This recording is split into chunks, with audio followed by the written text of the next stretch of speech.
అన్ని రంగాల్లో రాణిస్తున్నారని వారికి చేరుతునిచ్చేందుకే కుటుంబ సభ్యులు అండగా నిలవాలని ఏపీ హోంమంత్రి అనిత కోరారు. ఏ ఒక్క మహిళలకు అన్యాయం జరగకుండా కాపాడే బాధ్యత ప్రభుత్వం తీసుకుంటుందని చెప్తున్న హోంమంత్రి అనితతో మా ప్రతినిధి కాంతి ఫేస్ టు ఫేస్. హెచ్ఎంటీవీ ప్రేక్షకులకి ముందుగా మహిళా దినోత్సవ శుభాకాంక్షలు. ఆంధ్రప్రదేశ్ హోంమంత్రి అనిత ప్రస్తుతం మనతో ఉన్నారు. ఆవిడకు కూడా మహిళా దినోత్సవ శుభాకాంక్షలు తెలుపుతూ ఆవిడ మాటల్లోనే మహిళగా ఇంత స్థాయికి ఎలా ఎదిగారు అనేది ఆవిడ మాటలోనే అడిగి తెలుసుకుందాం.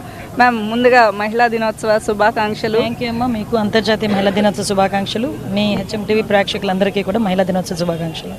ఒక చిన్న స్థాయి నుంచి ఈరోజు హోమ్ మినిస్టర్ వరకు ఎదిగారంటే ఎన్నో ఒడిదుడుకులు ఒక మహిళగా ఎదుర్కొని ఉంటారు. ఒక మీ స్కూల్ స్థాయిలో కావచ్చు, లేదా కాలేజ్ స్థాయిలో, లేదా మీరు టీచర్గా వర్క్ చేస్తున్నప్పుడు ఏవైనా గుర్తుండిపోయాయి అంటే మిమ్మల్ని డిస్కరేజ్ చేసిన సమస్యలు ఏమైనా ఉన్నాయా, లేదా ఈ సందర్భంగా ఏమైనా పంచుకుంటారు? నేను ఈ పొజిషన్ వరకు వచ్చానంటే కనుక స్కూల్ స్థాయి నుంచి కూడా నా ఇంట్లోని మా తల్లిదండ్రుల స్థాయి నుంచి వాళ్ళందరూ కూడా సమూహం నన్ను ఎంకరేజ్ చేయబట్టి ఇక్కడ వరకు రాగలిగాం. కానీ రాజకీయాల్లోకి వచ్చిన తర్వాతనే కొంత ఇబ్బందులు కూడా మేము ఎదుర్కొన్న సంగతి మీ అందరికీ, నాకన్నా బాగా మీ అందరికీ కూడా తెలుసు.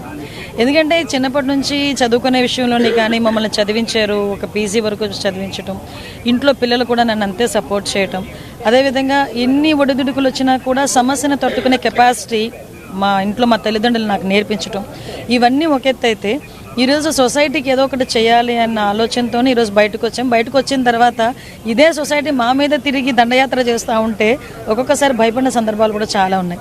అయినప్పటికీ కూడా ఒకటే, మేము ఏమి తప్పు చేయని రోజు ఏ రోజు భయపడాల్సిన అవసరం లేదు, ఎవరికి భయపడాల్సిన అవసరం లేదు. అట్ ద సేమ్ టైం మాకు మేము ధైర్యంగా ఉండి నెక్స్ట్ కొంచెం కామన్ సెన్స్తో కనుక బిహేవ్ చేస్తే డెఫినెట్గా ఉన్నత పొజిషన్కి వెళ్ళగలమన్నది చాలా క్లియర్గా చంద్రబాబు నాయుడు గారు చాలా సందర్భాల్లో చెప్తూనే ఉంటారు. చంద్రబాబు నాయుడు గారు ఎప్పుడు కూడా ఒక మాట ఎప్పుడు అంటుంటారు, క్రైసిస్లోనే మనం ఆపర్చునిటీస్ని ఎదుర్కోవాలని. ఆ క్రైసిస్ని ఎలాగ ఫేస్ చేయాలన్న సిచ్యువేషన్ కూడా మా తల్లిదండ్రుల దగ్గర నుంచి, అదేవిధంగా మా గురువుగా ఉన్న చంద్రబాబు నాయుడు గారి దగ్గర నుంచి కూడా మేము నేర్చుకున్నాం. దెన్ ఈ పొజిషన్లోకి వచ్చాం. అంటే ఇప్పుడు ఈ స్థాయికి వచ్చిన తర్వాత రాష్ట్ర ప్రజలందరినీ ఒక ఎత్తు అయితే మహిళలకు కూడా మీరు ఒక భరోసా, హోంమంత్రిగా పోలీస్ శాఖ అనేది ఒక భరోసా. మహిళలకు ఏం భరోసా ఇస్తారు ఈ మహిళా దినోత్సవం సందర్భంగా? యాక్చువల్గా నేను I'm very proud to say, ఇన్ని రోజులు కూడా ఒక మహిళలకు సంబంధించి భద్రత విషయంలో జనరల్గా ఒక వింగ్ అంటూ అంటే మామూలుగా ఒక పని చేసేది. కానీ ఈరోజు రేపు గవర్నమెంట్ కూడా మన గౌరవ ముఖ్యమంత్రి గారు కూడా ఒకటి లాంచ్ చేయబోతున్నారు, ఉమెన్ చైల్డ్ సేఫ్టీ వింగ్.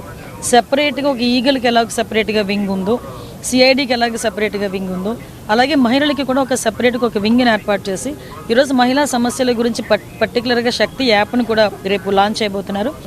రాజకీయాలు అలాగే మహిళలకు ప్రొఫెషన్ ఇవన్నీ పక్కన పెడితే ఇంట్లో చాలా ఎదుర్కొన్నారు. చాలా అంటే ఎదుర్కోవడం పక్కన పెడితే సపోర్ట్ కూడా మీకు చాలా ఉంది పిల్లల సైడ్ నుంచి. ఇప్పుడు హోమ్ మినిస్టర్ అయిన తర్వాత ఎట్లా మేనేజ్ చేస్తున్నారు? వాళ్ళు చిన్నప్పటి నుంచి కూడా మీరు ఆన్ ఫీల్డ్లో ఉన్నారు, ఇప్పుడు ఎలా ఫేస్ చేస్తున్నారు, ఎలా మేనేజ్ చేస్తున్నారు? ఏం మేనేజ్ అంటే వాళ్ళకి ఇవ్వాల్సిన టైం వాళ్ళకి డెఫినెట్గా ఇస్తానమ్మా.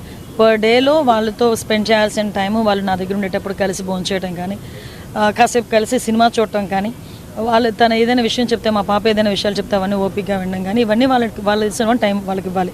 24 అవర్స్లో కనీసం 1 గంట 2 గంటల పిల్లలకు కూడా ఇచ్చుకోకపోతే ఒక మదర్గా కూడా నేను కూడా సక్సెస్ అవ్వాలి. వీళ్ళకి ఏదైనా సమస్య వస్తే రాష్ట్రంలో ఎలా మీ వద్దకు చేరాలి, లేదా పోలీస్ డిపార్ట్మెంట్ నుంచి కానీ ఏదైనా చేయూత అందని పక్షంలో ఎలా ఏం చేయాలి అనే దానికి ఒక ఫైనల్గా విషయం ఏంటంటే, కంపల్సరీగా ఎక్కడైనా ఏదైనా సిచ్యువేషన్ జరిగింది అనుకునేటప్పుడు డిపార్ట్మెంట్ వరకు వచ్చిన వాళ్ళు వెంటనే రెస్పాండ్ అవుతున్నారు. నేను డే ఫస్ట్ నుంచి కూడా చెప్తున్నాను, ఒక ఫ్రెండ్లీ పోలీస్ ఉండాలి. ఫస్ట్ ఆఫ్ ఆల్ ఒక మహిళ కానీ ఎవరైనా వాళ్ళ కష్టం చెప్పుకోవడానికి వస్తే ముందు వినండి. మీరు నా 9 మంత్స్లోనే కూడా నేను ఎప్పుడైనా చెప్పిన వింటే కనుక మీకు తెలుస్తుంది. ముందు వినండి, తర్వాత మనం ఎంతవరకు చేయగలం అంతవరకు చేయాలి. నెక్స్ట్ లీగల్గా వాళ్ళకి ఎంత సపోర్ట్ ఇవ్వాలి. దెన్ ఆటోమేటిక్గా వాళ్ళకున్న కష్టం తగ్గుతుంది. ఆటోమేటిక్గా పోలీసుల మీద వాళ్ళకు ఒక భరోసా వస్తుంది. పోలీసుల మీద నమ్మకం వచ్చిన రోజు ఆటోమేటిక్గా వాళ్ళు కేసెస్ గురించి బయటకు వస్తారు. లేకపోతే నమ్మకం లేని రోజు ఎవరు కూడా బయటికి రారు. చాలామంది ఇంట్లోనే ఇబ్బంది పడి సూసైడ్లు చేసుకునే పరిస్థితులు కూడా చాలా ఉన్నాయి. కానీ ఈరోజు ఆ పొజిషన్ లేదు. ప్రతి పోలీస్ ఆఫీసర్, మహిళా పోలీస్ స్థాయి నుంచి ఐపీఎస్ స్థాయి వరకు ప్రతి ఒక్కరు కూడా ఇందులో ఇనిషియేషన్ తీసుకుంటారు. Thank you. ఇది మొత్తంగా చూసుకున్నట్లయితే ఒక ఉమెన్గా అలాగే హోం మంత్రిగా ఇంతటి స్థాయికి ఎదిగానంటే మహిళలకి ఏదైతే ప్రాధాన్యత ఇచ్చారో తన పార్టీ ఇచ్చినా, అలాగే ప్రస్తుతం తను ఏదైతే రోల్ తీసుకున్నారో ఆ ఉమెన్కి సపోర్టివ్గా ఖచ్చితంగా ఉంటాం. ఫ్యామిలీ సపోర్ట్, అలాగే మహిళలకు ముందుగా నేను ఏదైనా సాధించగలను అనే ధీమా ఉంటే ఖచ్చితంగా మహిళలు ఎదగలుగుతారని, అలాగే అందరికీ కూడా మహిళా దినోత్సవ శుభాకాంక్షలు. కెమెరా పర్సన్ తేజతో కాంతి, హెచ్ఎం టీవీ, విజయవాడ.